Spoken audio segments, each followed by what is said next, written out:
I'm here to review the new album from LL Cool J, The Force, and I have to ask myself, shall I call it a comeback? I mean, he's been here for years, rocking my pants and putting suckers in fear.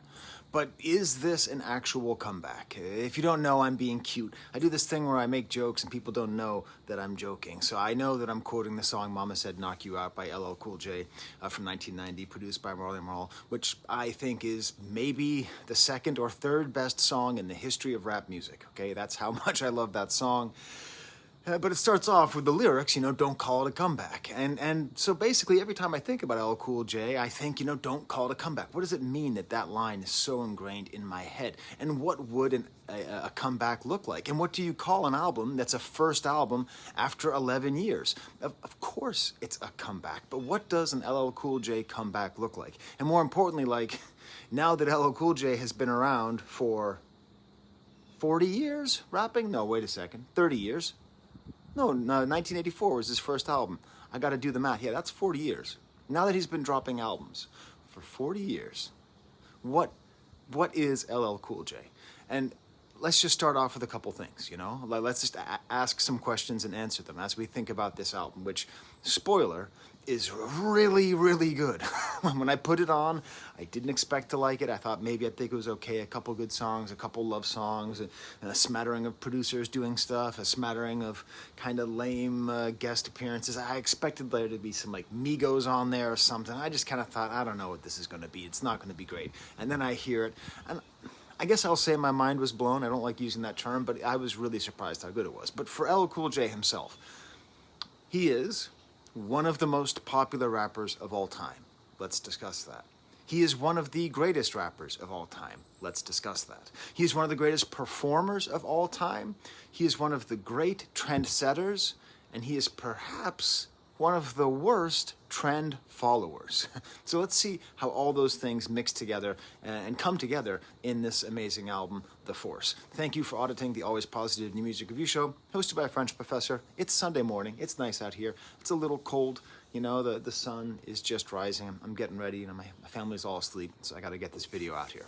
So let's start off with the first one. Is LL Cool J one of the most popular rappers of all time? I mean, if you just go by numbers, sort of yes and no. I mean, whatever. Flo Rida has sold more records than he has. But what's so important about him is that he had a top 10 Billboard hit. He was very culturally relevant and important as of 1984. Okay? Really 86, I think, is sort of when it really, he hit the super mainstream, but still. First album, 84, maybe late 84, early 85. And then 1990, he has his first top 10 Billboard hit. And then he has his last top 10 Billboard hit in 2003. Now, in the days that we live now, that's not that shocking. There's a lot of rappers who have hits in one decade and then have hits in another decade. But just the fact that he was able to be relevant in the 21st century as somebody, not a part of the first wave, okay? He wasn't hanging around with the Grandmaster Caz or whatever, but still, whoa, the sun really came in, huh?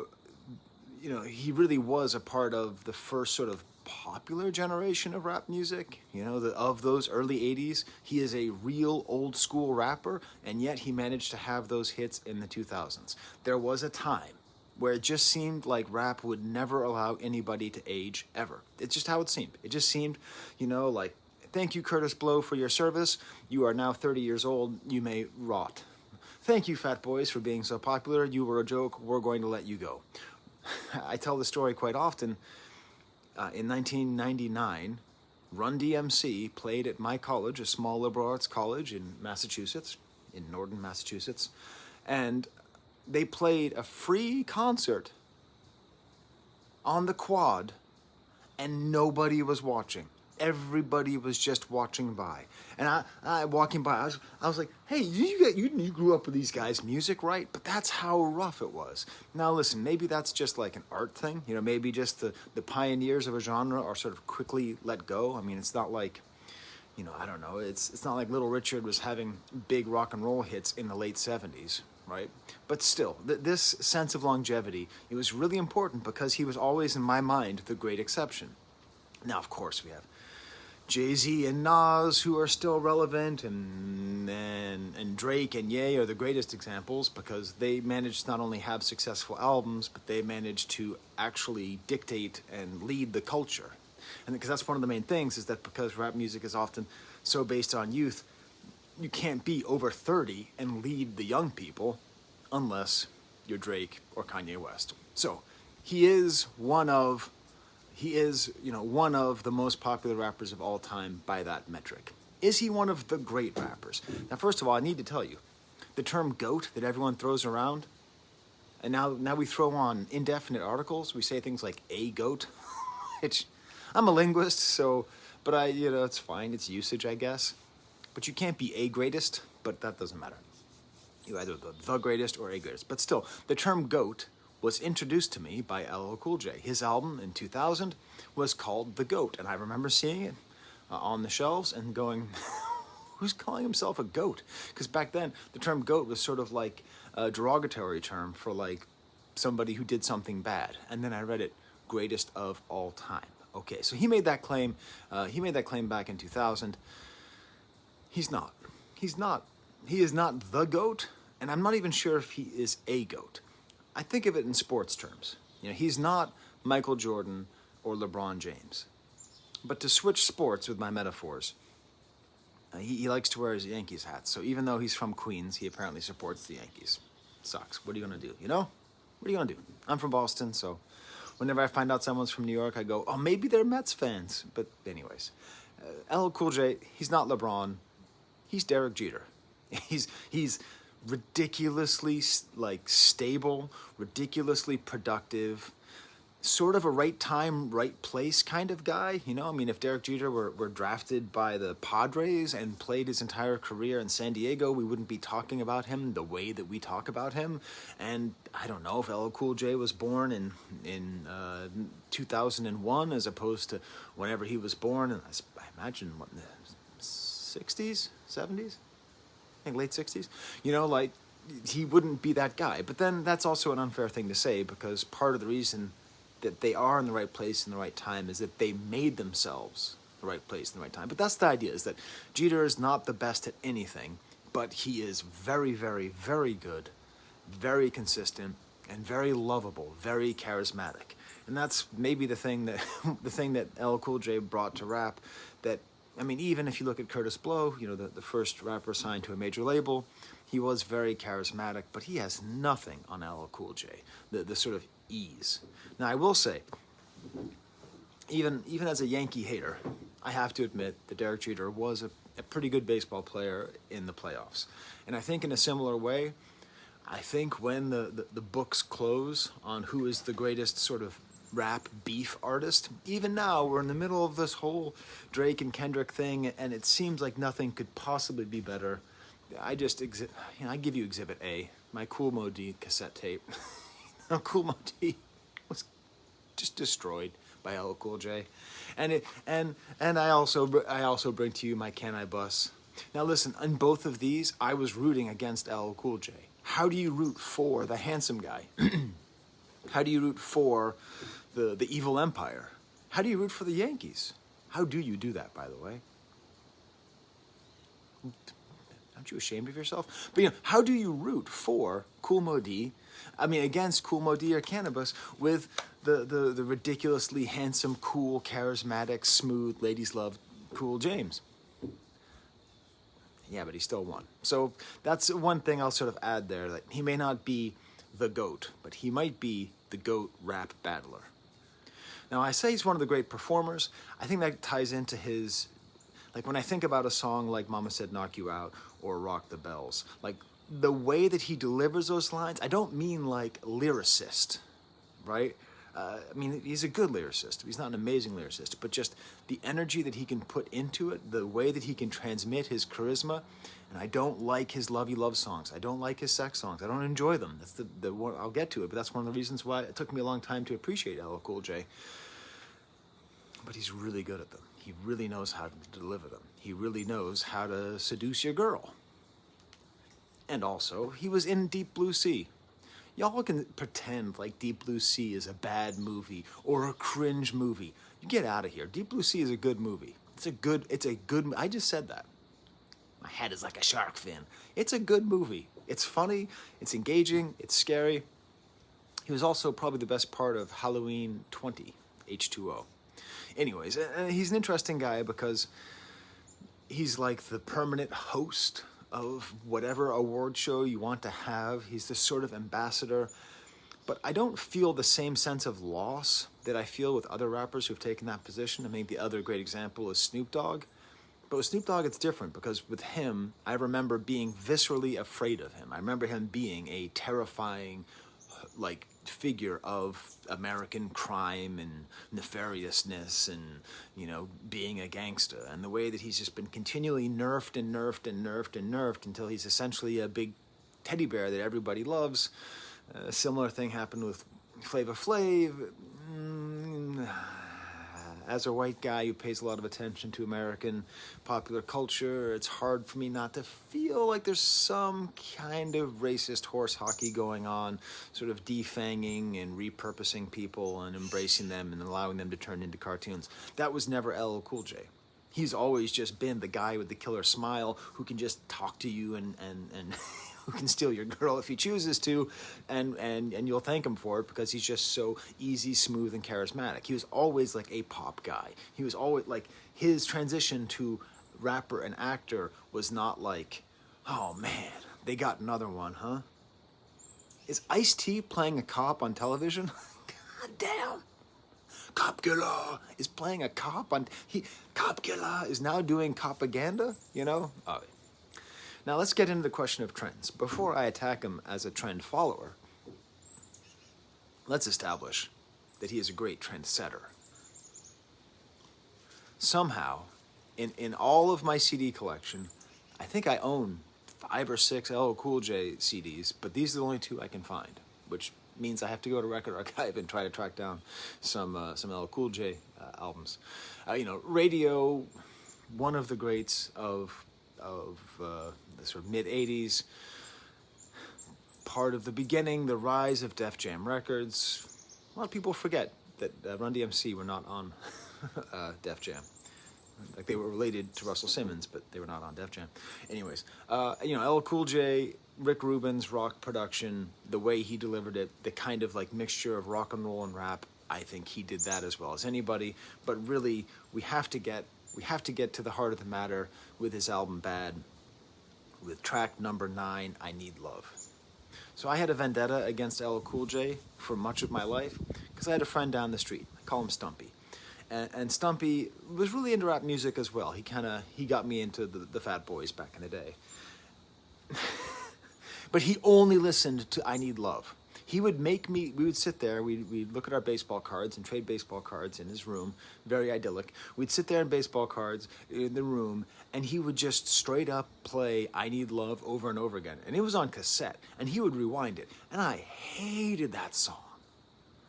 And my conscience called. But let's give the man credit. The idea that rap artists can make music expressly targeted at women, that's LL Cool J. That was his idea. Okay, I know. Maybe if you're a rap historian, you're going to say, well, technically Houdini. Okay, fine. But the way that he did it, I think we need to say that he is the beginning of that. And as much as my teenage self wants to be like, the song sucks, Stumpy, you know, he's good. He's good at it. I mean, he's a rapper, and his first name is Ladies. That's pretty wild. And then, as I said, he's also a real trendsetter in terms of being a rapper, actor, and a trendsetter in terms of being someone who can live longer than 5 years. But what about the trend follower? Okay? This is the question. How do you stay relevant in an art that's based on staying hot, staying super relevant? I mean, you know, his first 4 albums, just insane run from 84 to 90. You know, the first album, Radio, then Bad, and then Walking with a Panther, and then Mama Said Knock You Out. Just amazing.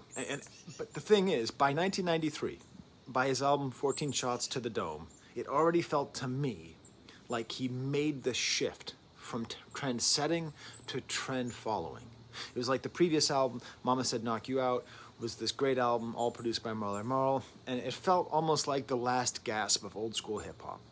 The samples were pretty traditional samples. The rapping was pretty straightforward. It just sort of had that kind of last gasp. By 1993, you know, he's on the cover of the album, and it looks a lot like Ice Cube's album cover, America's Most Wanted. And he's like in front of a check cashing place, and already it feels like he's trying to communicate some sort of authenticity, that he's trying to stay relevant as opposed to setting the tone. Then by 1995 he releases Mr. Smith, which is like mostly produced by Poke and Tone. It's sort of like whatever producers are kind of hot and willing to work with him are there. I got my haircut yesterday, thank you very much, and my barber and I have a new barber, Josh the Barber. He's a very funny guy. He's very, very into rap music. He produces, he helps to produce, he's a road manager for a rapper named Beach Boy Nino. We just sit there and talk about rap the whole time. I told him I was doing this video. He just cut my hair. He's like, what's your favorite LL Cool J album? I'm like, I don't know. Man, I don't know, those first 4 albums, yeah, probably bad, but I don't know. And he goes, you want to know mine? Mr. Smith. And it was funny because, you know, it's not like a barbershop, you know, it's not a black barbershop, right? We're 2 white guys, white guy giving another white guy a haircut. But as close as you can get to that kind of scene, like in my mind, when he said Mr. Smith, I imagined a bunch of the other dudes around us, you know. You know, a bunch of, you know, middle-aged business dudes getting their haircuts. All of us just going, oh, Mr. Smith is your favorite LL Cool J album? In my little mind, like that barbershop was transformed into a barbershop. And we had a fun discussion about it. I actually misunderstood him. I thought he meant Todd Smith from 2006, which is crazy. But Mr. Smith is a fine album, but it's him. But what he said was, you know, that was my introduction. That was my first LL Cool J album. And I think there's something to that he's such a long institution that for a lot of people, it's like, well, what is your LL Cool J? His LL Cool J was Mr. Smith. By 97, he releases the album Phenomena, where he uses terms like jiggiest, and he's like getting produced by Puffy. 2000 is the GOAT, still like mixing all these producers together. 2002, now he has the Neptunes producing, and by 2004, he has Timbaland producing. 2006, that album, Todd Smith, is the most unlistenable to me, but it's kind of interesting because he's going super hard in the R&B stuff. By 2008, Exit 13, he's trying to make reference to his connections to Queens and all that. But the producers, he's not getting the hottest producers anymore. They're fine, they're good, but they're not, you know, names. And his rhyming skills, he rhymes making a killin' with blow it up like Mount St. Helens. And like, I don't mind slant rhymes, but killin' and Helens, just, you have to be really from the deep south or have some kind of wicked accent to make Helens rhyme with killins. And then we get to his final album, 2013's Authentic, where he's just genre jumping all over the place. It's called Authentic, but it seems super inauthentic. He's working with Bootsy Collins and Travis Barker, Brad Paisley and Eddie Van Halen. And that sort of seemed like that's where it was going to end. You know, I'm a huge Biz Markie fan. I talk about it all the time. And I'm really sad that he basically stopped making music at the end of his life because I guess he had nothing else to say. And his last album, Weekend Warrior, was definitely his weakest album. A long break before, you know, between that and his album previous to that. And I sort of felt like maybe LL Cool J, much like Biz, decided he just wanted to be a DJ. LL Cool J is like, I'm just gonna hang out with Robin, and I'm gonna be being an NCIS. What's that? Is he a cop on that show? I've never seen that show. I don't watch shows that are acronyms. That's like one of my things. If it's an acronym, I don't watch it. And then it get to 2024. Now let's talk about this album. 18 minutes, 55 seconds in. You know, we're back. I'm not doing just negative reviews. I'm back. I'm so excited to do this review. I can't believe how much I love this album. Is he still chasing trends, or is he making trends? Sort of all of it. Because this is the thing. Rappers are figuring out how to age gracefully. LL Cool J set the idea, put the idea in people's heads. Hey, you can be a rapper for more than 5 years. It's true. Yeah. Cold Crush Crew, you didn't need to pack it up. You could have kept going. You could have made an album in 1980s, in 2000. But still, even though he kind of invented aging in rap, there are other artists who are showing the way. How do you age in rap? How do you do it? How do you become an aged elder who is still relevant and making music that people want to listen to. And I think for that he had to follow Nas.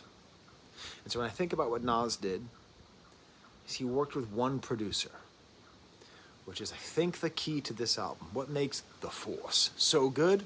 It's that it is one producer. And in that way, I'm going to go totally left field. And compare it to this album. This is Paul McCartney's first album of the Beatles. In 1970, he released this album. Love that back cover. In 1970, he released this album, McCartney. He plays every single note on this album. He then goes on and gets a band and plays a bunch of stuff. And then in 1980, he releases McCartney 2. Again, he plays every single note on the album. Drums, bass, guitar, singing, so much synthesizer, okay? And then in 2020, he releases McCartney 3. Same thing, records all of the stuff by himself. That's my favorite work from Paul McCartney as a solo artist. It feels the most kind of him, because he's kind of a control freak, and I just enjoy it. Flaws and all, I really enjoy those albums by McCartney. So what I realized is that this isn't just that LL Cool J is following Nas, but this is the third part of his single producer trilogy. 1984, he releases Radio, produced by Rick Rubin, almost exclusively. 1990, he releases Mama Said Knock You Out, produced by Marley Marl, almost exclusively. And in 2024, he releases The Force, produced by Q-Tip, almost exclusively. And I think that's the beauty of this album. It's this marriage of these two great artists. For a guy that'll steal your girl, he's an amazing wingman. He really works super well. And the funny thing is that, like, if you grew up in the 80s and 90s, like, Q-Tip producing for LL Cool J feels kind of wrong because, you know, Q-Tip was like, I'm the Native Tongues guy, Tribe Called Quest, underground guy. And LL Cool J was the big pop superstar. But that's really oversimplifying. First of all, they're both from Queens. I think Q-Tip was born in Harlem, but you know, he's a Queens guy. And also, you know, after Tribe was in one of their sort of breaks or whatever, one of his solo projects was the Violator soundtrack, or the Violator album. It was this compilation album of like a production company. It was very weird. And like they're on that together, and you realize they're really not that far apart. Like at the time, it's sort of like if you had somebody in high school who you didn't like that much, but then like 20 years later you find each other on Facebook and you're like, oh yeah, we really weren't that different. I mean, he was kind of a bully to me, but like, I don't know. No, he was actually pretty cool. By the end, by senior year there, we were pretty cool. That's what this is like. And let's just take a second to appraise what makes this album so good. What makes this album so good, LL Cool J is with it. He's doing a good job. But Q-Tip, every single beat on this album is good. Many of the beats on this album are great. They are all super memorable. I'm bringing out the avant-garde-ometer for rap beats. I'm saying Q-Tip is really on another level. Now, he's always been a good producer. Vibrant Thing, that's a great song. You know, he's a great rapper, and he's a great producer, a lot of stuff off of Watch the Throne. But this album is like him showing what he can do, because every beat is memorable. And part of the reason every beat is memorable is, do you know what he's doing? He's bringing samples back. Do you know why people don't do samples? Let's go back to Biz Markie.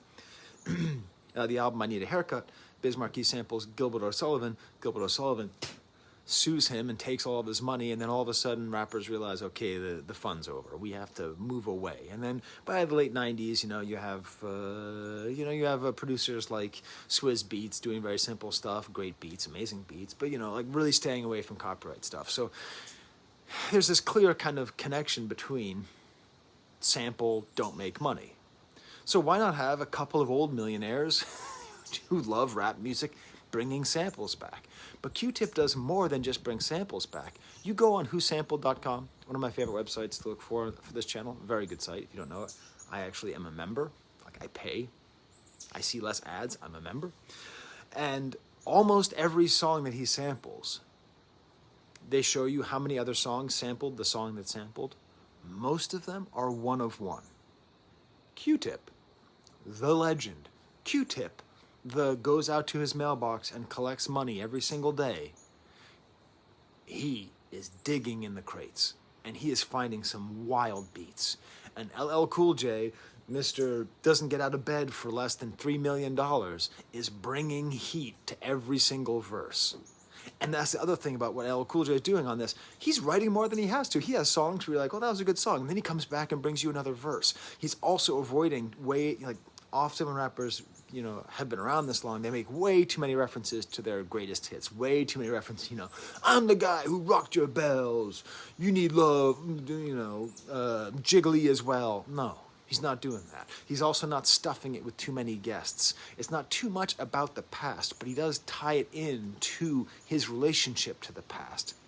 It is also, oddly, very militant. It's like a political album. It's a pro-black album. Did anybody expect LL Cool J to release like a black militant album in 2024?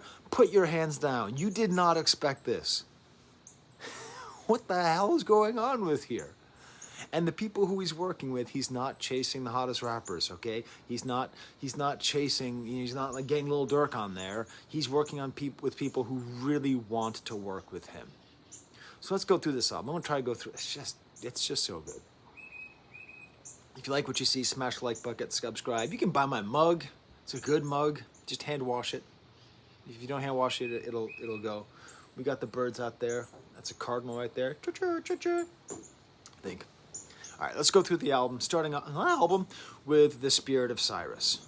This crazy sample of Sphinx by Chameleon, a one-of-one sample. These detuned synths, this nice, really compressed drum underneath.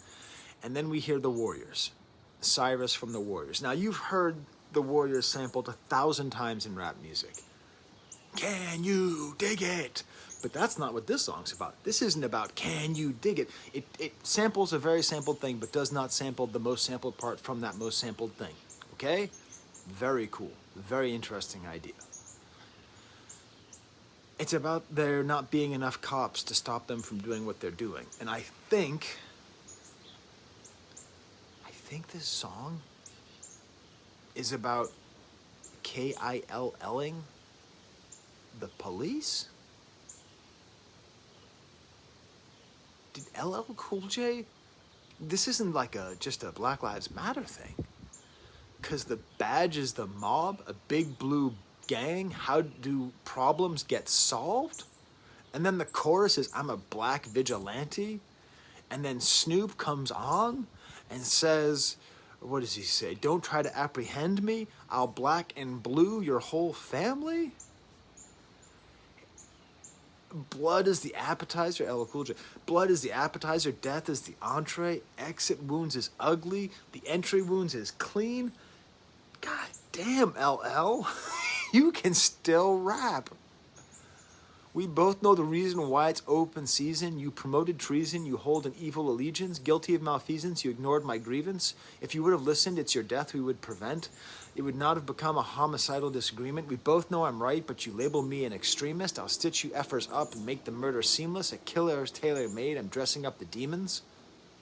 People don't believe you till the world is in upheaval. It's an ongoing saga. Believe me, it's the prequel. Blinded by my black skin, now your head is see-through.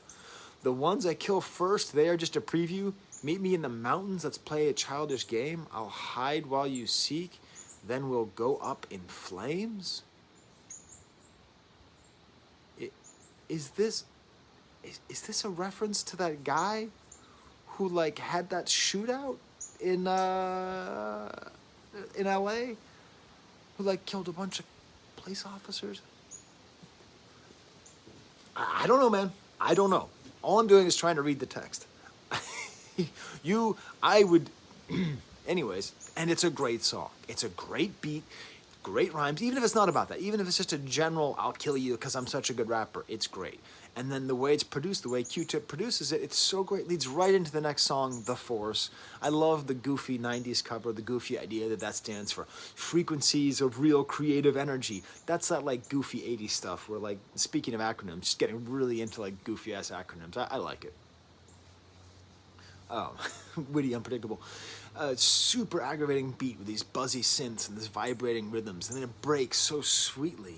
And then there's a sample from Don't Stop Till You Get Enough by Michael Jackson. And this is what I'm talking about. Ooh, don't stop till you get enough. You think it's going to be that, but no. The sample that they take, they have to, by the way, they have to cut a check. Who's getting all the money for this song? The estate of Michael Jackson. They don't need money. They didn't need to do this, but they sampled the part at the beginning where Michael Jackson's talking and says, the Force has got a lot of power. The Force has got a lot. It's just this little random line, but they're doing it because it's the right thing. It's true artistry. Goddamn the paycheck. Let's get the right sample. And more great lyrics. Bad Boys before P. Diddy and the Pistons, doing better number than Harvard mathematicians. So, like, yeah, he was a bad boy before P. Diddy. That makes sense. I mean, not that kind of bad boy, I hope. But like before Bad Boy Records. But he, it seems so long ago that the Pistons were called the Bad Boys, but he was actually a relevant rap artist even before then. Wow, he's awesome. Saturday Night Special, maybe a little of a dip down here. It's solid, but Rick Ross, I could do without him. Fat Joe, he's fine. I do like the theme though. Always Pay Them Back. And then we get to just one of the most killer songs on here, Black Code Suite. This great, moving, cool funk beat, great percussion. And this, again, it's a very intentionally pro-black album. The way that he depicts, I believe he's talking about his actual mother and his life in like high school. Look at Mama, she's in the kitchen, she's swinging her hips and dipping the chicken in flour. She's got the music, it's bumping. I smell the food in the oven while I two-step in the shower. A well-balanced potato salad and hot sauce, collard greens, fried catfish, and lima beans, ingrained in your brain without a meme. I often talk about one of my favorite Jay-Z verses is off of Made in America, where he pledges allegiance to his grandmother's pudding, you know? And it's like, so often, rap music, it's cartoonish, you know? It's like all braggadocious and bravado, and maybe it's criminality, or maybe it's, some kind of like ideals or whatever.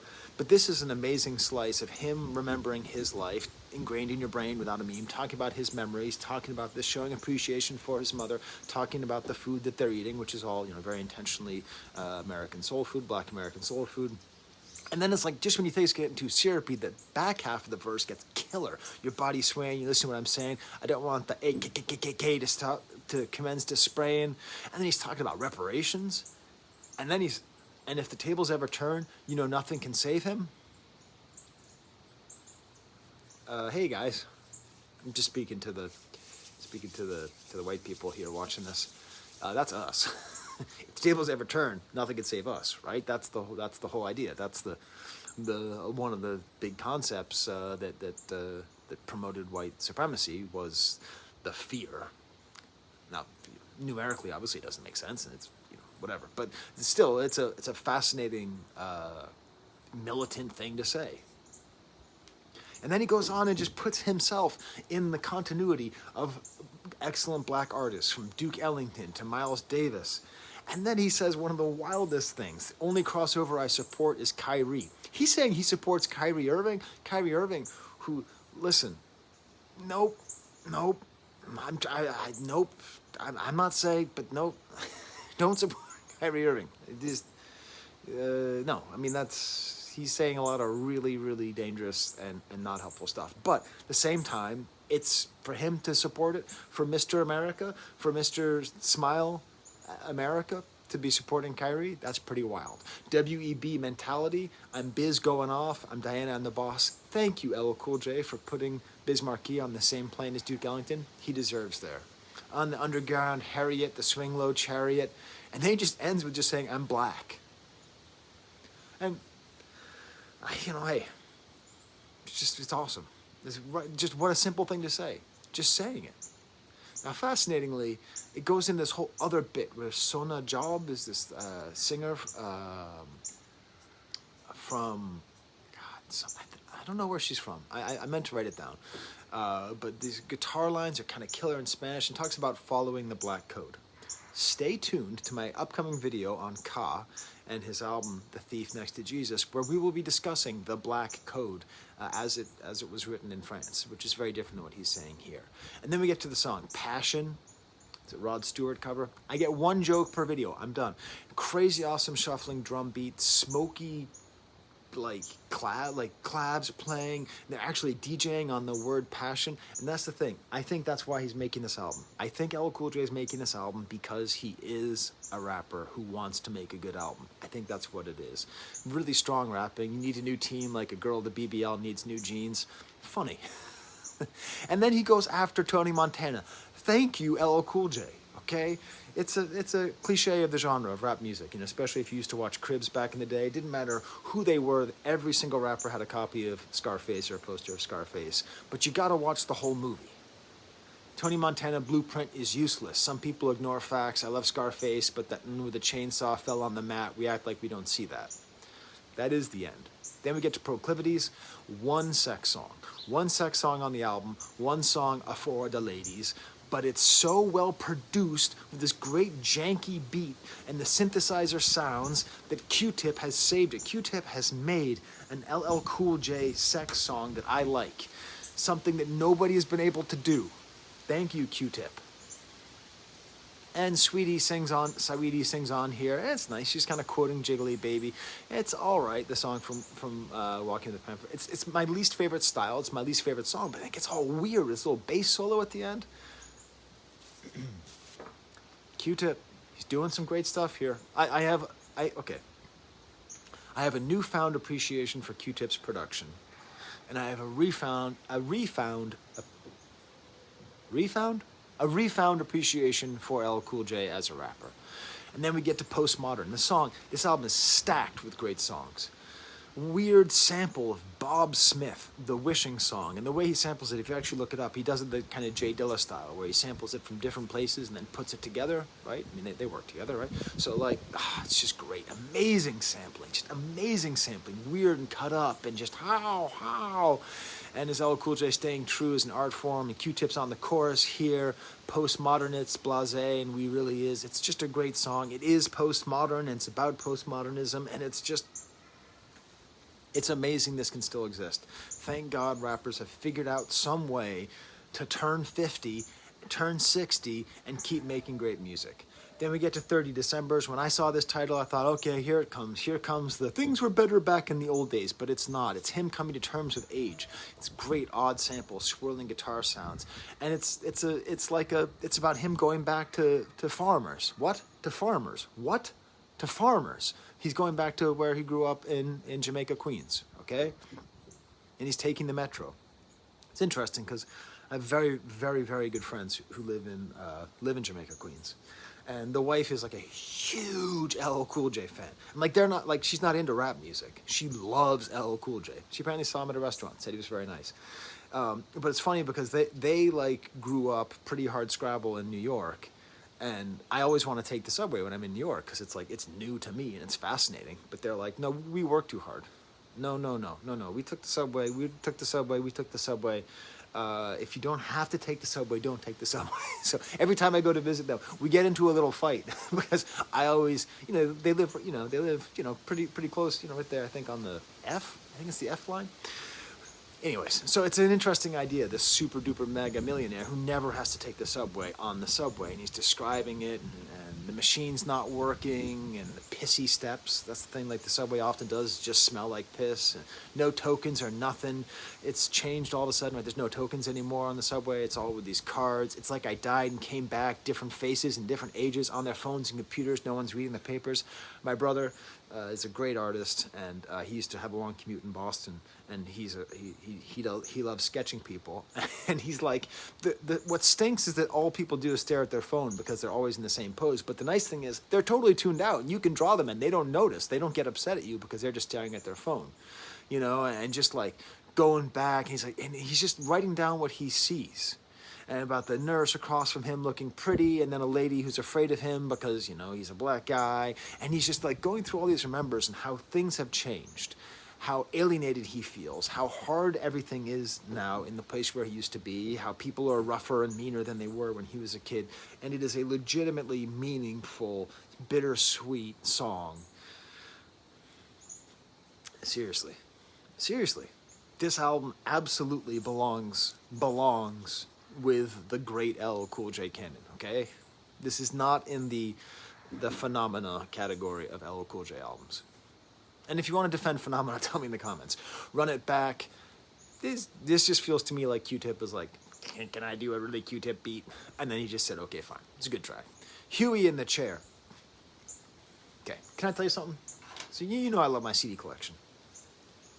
So I just brought up Can I Bus? And I always laugh. I know his name is Cannabis, but I call him Can I Bus. He's funny. And I always laugh because I have my CDs alphabetized, and right before Can I Bus is always Can. In this is a krautrock, a German experimental rock band from the 1970s. I always associate these two things together, and I went to the CD collection to get my props, and they were right next to each other on the same album. The song Hallelujah on here is sampled, and it's just a beautiful sample, and it's about Huey Newton, Black Panther leader, murdered by the probably FBI, and in the chair he's talking. Anybody who has studied Black American history or the history of revolutionary movements or the history of Black Power, when you say Huey in the chair, you know exactly what you're seeing. You're seeing Huey Newton in that peacock chair sitting there as an image of African and African American power. And it's, again, this black militants, which you just don't expect to be here. And Busta Rhymes is on here, and he's awesome. And all these themes are all just tying together. And in a way, it's kind of sweet because part of what made rap music so fascinating is that it kind of had to be a division from their parents, So Public Enemy tried to keep in with Black Power imagery, but to a certain extent, the popularity of people like LL Cool J and especially NWA really moved rap in a different direction, away from being the inheritors of Gil Scott-Heron and Malcolm X and all that. There was sort of a real sort of division. So to have LL Cool J himself try to bring it back is great. Then we get the next song, Basquiat Energy, which is fascinating. Basquiat, great Haitian, I believe it's Haitian and Dominican or Haitian and Puerto Rican. I forget. But great American artist, Black American artist of the early 1980s, who lived a very fascinating life and has become very popular in the past 20, 30 years. He was like not a minor figure, but he is now one of the most famous artists in the world, partly due to Jay-Z. Killer low synth bass line, funky hard drums. And what's cool is that what LL Cool J is doing here is, if you study rap history, you study hip-hop history, he says this: I'm in my Basquiat bag when I'm in the lab. You already Fab Five Freddy on the ass. So if you actually study rap music in the 80s, there was this weird point where rap was starting to go uptown a bit, or I guess downtown, because it started in the Bronx. Sorry, Marley Marl. We know it started in the Bronx. So it started to go into Manhattan, away from the Bronx and away from Queens and away from Harlem, right? And Fab Five Freddy was one of the people who really bridged that gap. He's a very, very influential figure in rap music, and sort of a predecessor to LL Cool J in a way, just in terms of his charisma. And he would work with Basquiat. And Basquiat himself was somebody, so Basquiat and hip hop were in this weird state of getting wrapped into the glitzy, very white, very rich, very vampiric world of Manhattan art, as it's oh, look at these people. Oh, they're very primitive and exotic, okay? Doing that to them. And I don't know, it's LL Cool J's, I think it's on purpose. If you've never seen the video for the song Rapture by Blondie, check it out. Fab Five Freddy's in there, and so is Basquiat. They wanted to get Grandmaster Flash, but he wasn't available. So Basquiat is on the wheels of steel. That dude, your great-grandmother would look more at ease behind as a disc jockey than Basquiat does. He doesn't. He's an artist. He's just sitting there like. Anyways, I don't know if that's on purpose. He's like referencing Russell Simmons, like Rick Rubin. It's just great. More Jean-Michel than a TV show. Sent Rick a demo, said it was a go. So I ran up to his dorm, got kicking in the door, standing by the drum machine, records on the floor. Def Jam started out of a dorm room in NYU. And I don't know, it doesn't just have that backwards feel. It feels forwards. And then we get to Praise Him by Nas, this unique sample of Praise Jah by Oloku Imi from Trinidad. Nas's verse is great because it's all about LL Cool J, and it's about the way he influenced him. I first heard I Need a Beat, I got on the train, last stop of the F&E, Jamaica bound, hop in the dollar van for farmers to see the God they called Todd lives. So he's like talking about being from Queens and actually traveling to the part of Queens where he is from. Farmers. What? Farmers. What? Farmers. I think I'm going to bomb a town. Is that weird? Is that random? Get down. Don't you ever pull my lever. Okay, sorry. So, like, it's a great image of, like, being a super nerdy kid and, like, seeing, like, I want to go see where LL Cool J lives. I love it. I love the imagery and the excitement. And then we get to Murdergram. And this is the thing. If you told me there's going to be a song with LL Cool J and Eminem, I'd be like, eh. But I didn't know how good it was going to be. You didn't tell me that Q-Tip was going to find another unique sample, Donna's Dilemma by Anthony King, this ridiculous busy disco song. And of course, Eminem gets co-production credit because there's a harpsichord that goes boonka, boonka, boonka, boonka. And every time you hear boonka, boonka, boonka, boonka on a harpsichord, Eminem's behind those wheels of steel. He's in the production booth. Hey, I know what we could do. What if we got some harpsichords that went like this? Boonka, boonka, boonka, boonka. Yeah, all right, No, but it'd be cool because it'd be like, yeah. But it's great. It merges really well together. Oh, did I also mention too that like one of the songs off of Illmatic was produced by Q-Tip as well? So there's nice kind of like on the last song, nice kind of synergy there. And then there's synergy here because LL Cool J, Eminem has always said that one of his idols was LL Cool J. And that's the thing, like, if you just know I Needed Love, or if you just know that insufferable song he did with J-Lo, then you think of him as different, but he is a killer. He is Jack the Ripper. He's the guy. Jack the Ripper, down with my zipper. Sorry. It's Sky performing old school rap songs. Man, he can really go hard. He really did call himself Jack the Ripper. He really did introduce a lot of that kind of horrorcore imagery. You don't even really think about it. And it's great because it's like LL comes on and he goes into this attacking style. And it's called Murdergram because Murdergram was off of Mama Said Knock You Out. And what's great is that this song is called Murdergram which sends you back to listen to Murdergram, the first Murdergram from 1990 produced by Marley Marl. And it goes so hard and you hear it and you go, of course this is where Eminem had to start. He had to hear this. He wasn't listening to I Needed Love. He wasn't listening to Jiggling Baby. He wasn't listening to that. He was listening to this. And he heard someone go so hard. And so it's this beautiful moment where LL Cool J is trying to tap into the thing that he used to do that got Eminem to do the thing that he does so well. And it's not just like, oh, here's a guest verse. They're together. They're working together. The amount of respect and joy and fun, like just love of this art form that they both cultivate and share. It is inspirational. I'm getting goosebumps, not just because it's really cold out here, but also because it's just that good. It's just awesome.